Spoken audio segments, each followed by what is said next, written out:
What's up, guys? Today we are back with another YouTube video, and as promised, it's going to be a tasting today. Without further ado, we're going to introduce the Willet Pot Still Reserve Bourbon. So this bottle here, I actually picked it up down in Kentucky. I want to say I paid like $70 for it, but typically you can find it sitting somewhere around $60. It's not the hardest to find by any means, but I picked it up primarily just because of the shape. I mean, the shape is super cool. So I've been excited for this one for a while. I didn't really know what I was saving it for, but I feel like today is as good a time as any to give it a go. So we got the bottle, and we got our traditional Glen here today. And this is what they call a Glencairn. This is typically a tasting glass. Basically what it does is it helps the aromatics. So just because of the curvature of the glass here, it allows the ethanol or the alcohol in the whiskey to evaporate a little bit easier, but it keeps all of the aromatics in it and kind of points it towards your nose. So when you're drinking, a little bit something like that, everything is directed to your nose. I've got a couple of these ones. They're not super expensive. If you want to buy them, I highly suggest them. You can typically get them at like a Total Wine, anywhere online. So I want to say they're like $30 for a pack of 4, 30 to 40 or something like that. But if you're super interested in trying new bourbon and you're going to be doing a lot of different tastings, definitely pick one of these up. So a little bit about this bottle. The Willet Distillery kind of had a weird history to start, I would say. I mean, they started off as the Moore, the Willet, and the Frank Distillery, and you can now find other bottles particular to each of those names. So you obviously have your Willet here, then you're going to have your Thomas S. Moore.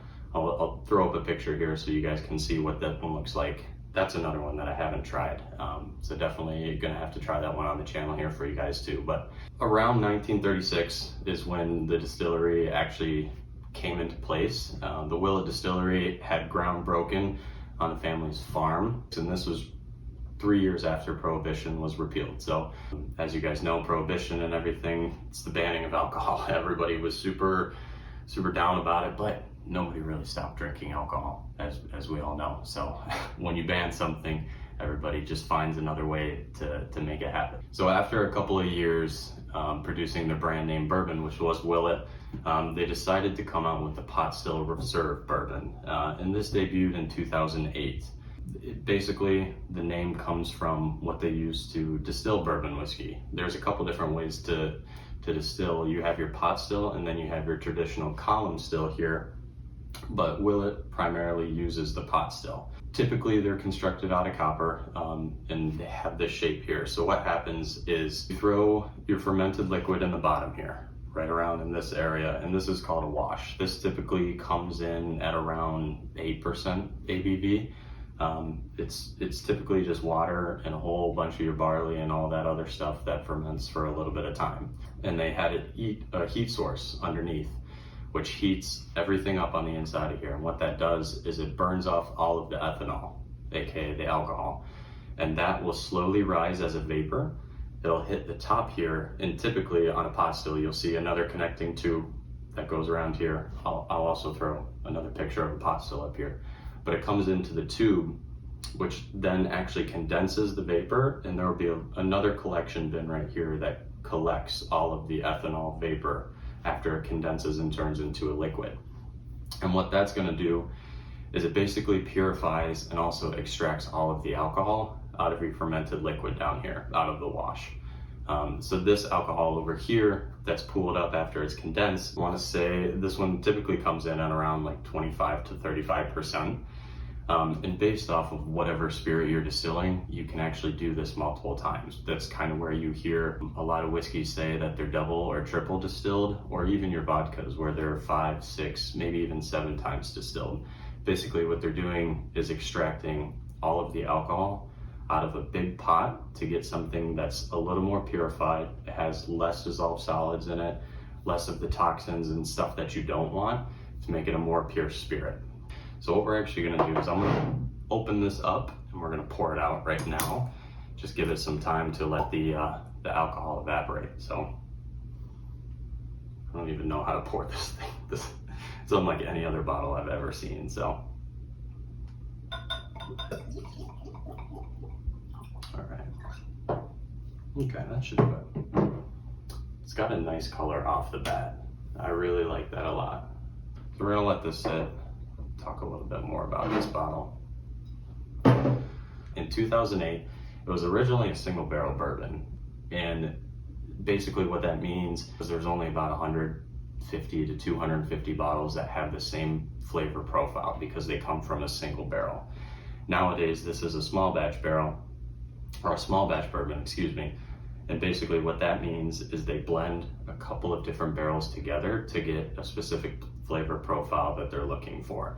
So instead of just one barrel going straight into the bottle, they're gonna take 4 or 5 different barrels and they're gonna put them, blend them together in differing amounts. It could be half of the first barrel, maybe a quarter of the second barrel, whatever it takes to get the specific flavor profile that they're gonna want. It's ultimately up to the master distiller what actually happens with this. But there is a flavor profile that's resilient with almost every single bourbon that you see on the market nowadays. I mean, your single barrels are gonna taste very different just depending on their barrel and where it's gonna be at in the warehouse. But every bottle released from the original batch is gonna resemble very closely to what the original flavor is gonna taste like. So small batch is a little bit more reliable in the way that their flavor is gonna taste, whereas your single barrel can vary from time to time. So this thing has been sitting here for a little bit, so we're gonna give it a go. So what I'm looking for here and what my process for tasting a bourbon for the first time is, basically what I'm gonna do is I'm gonna pick it up and I'm gonna do a slight smell right across the nose. But what I'm going to do is I'm gonna keep my mouth a little bit open and give it maybe 1 to 2 seconds to pass under my nose. So I'm not sticking my nose in there, I'm not doing anything like that, and just seeing what I can detect from it. So this one's a little bit interesting. I'm getting like a molasses aroma, a little bit of molasses, definitely some brown sugar in there, and a little bit of honey too. This one's a little bit interesting, and like I said, I've never had this one before, so it might take me a couple of tries to get the palate down for it. But on first glance, I definitely get the brown sugar and the molasses. I do like the smell of it. Again, take a look at the color. It's a beautiful golden brown. But what we're gonna do next, after you've done your smell, you get that initial instinct down of what that flavor profile is gonna be. And then what I do personally is I'm gonna smell it one more time. I'm gonna take a sip of it, kind of coat the inside of my mouth and coat all of my tongue. Let it sit there for a little bit to get some of that harshness off, and then I'm gonna swallow it. And then after that, for those who don't particularly like the burn that whiskey typically brings, my recommendation is to exhale as soon as you feel the burn. I'll kind of demonstrate what that looks like here.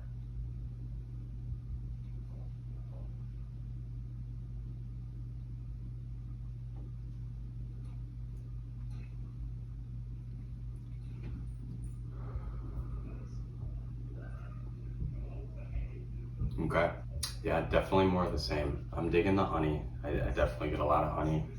Your typical vanilla and oak notes also that you're gonna get with some bourbon. I don't get the brown sugar on the taste. It's definitely only on the nose, but after a couple more sips that might come in. This one is really interesting.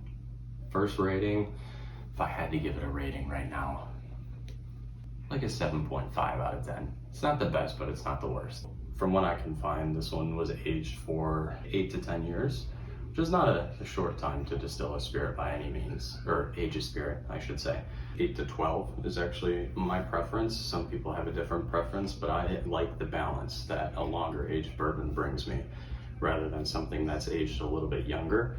And you can typically tell, even if it doesn't tell you right on the bottle, you can tell just by the flavor how long something has been in a barrel. So usually after the first couple sips, what I like to do is I like to throw a little bit of water in there. Some people, they drink their whiskey neat, which means just straight. Some people drink it on the rocks, where you throw some ice in there. There's also a couple things out there called granite stones or whiskey rocks, and those are either stainless steel or granite. And what you do is you throw them in your freezer, get them super cold, and you add that to your whiskey. And what that is gonna do, instead of just throwing ice in there, is it's gonna give you that chilled sensation on your whiskey, but it's not gonna dilute. So when I throw a little bit of water here, what we're gonna do It is diluting it just a little bit, but since I don't have a pipette, I'm just using my fingers. Probably not the best thing to do, but basically you throw 4 or 5 drops of water in there, and what that's going to do is, whiskey is it's a combination of a whole bunch of water soluble things, fat soluble things, and everything mixed together. When you throw your water in there or your ice, obviously it's going to dilute it a little bit, but it's going to dissolve a lot of the water soluble items that are found in whiskey. And what that'll do is it'll also bring all of your fatty oils and everything else up to the top. So your next sip after you add the water, it might be a little bit stronger, but every sip after that, you're really going to be opening up the flavors of that bourbon that you're drinking. I guess it kind of depends on how much you're drinking. If I have a 2-finger pour on a rocks glass or something like that, then I might throw 10 drops of water in there. It really all is based on how much you're actually drinking.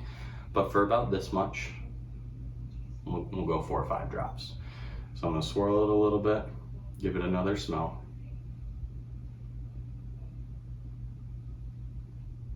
And I can tell that the honey and the vanilla are definitely a lot stronger right there. I don't get a lot of the molasses and the brown sugar as much on this second smell. But we're gonna give it another taste and see if anything else is kind of heightened through our process.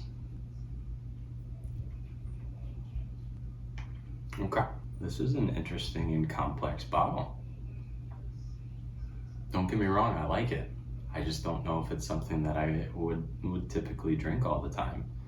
Your first pour out of a whiskey bottle is not going to be the best. Usually the first couple pours out of a bottle, say 1 or 2, are typically what they call a throwaway. So you drink them, you enjoy them, whatever you do, but then as soon as you get further down in the bottle, that's when you start actually opening up the flavors and the balance a little bit more. So I'm excited to keep giving this one a go over time. We're gonna see what this one comes out to. I would definitely say if you guys can find it, make a purchase, just purely for the fact that A, it is a little bit harder to find, and B, if you can get it for around $60, I think it's a pretty solid choice to have. If you have this on your shelf, somebody's gonna wanna talk to you about it. It's a good piece to have. It just looks cool. I mean, it's a decent spirit also. I'm really enjoying it so far, and I mean, you can't really go wrong for a bourbon that tastes like this for $60. I think that's going to do it for today, guys. Kind of went over a little bit of everything today, so I hope you found something that you could take away from this video. As always, if you have any comments or questions or anything, please leave them in the comments below. And hopefully you'll be hearing from me soon with another video. But until then, cheers guys, and have a good one.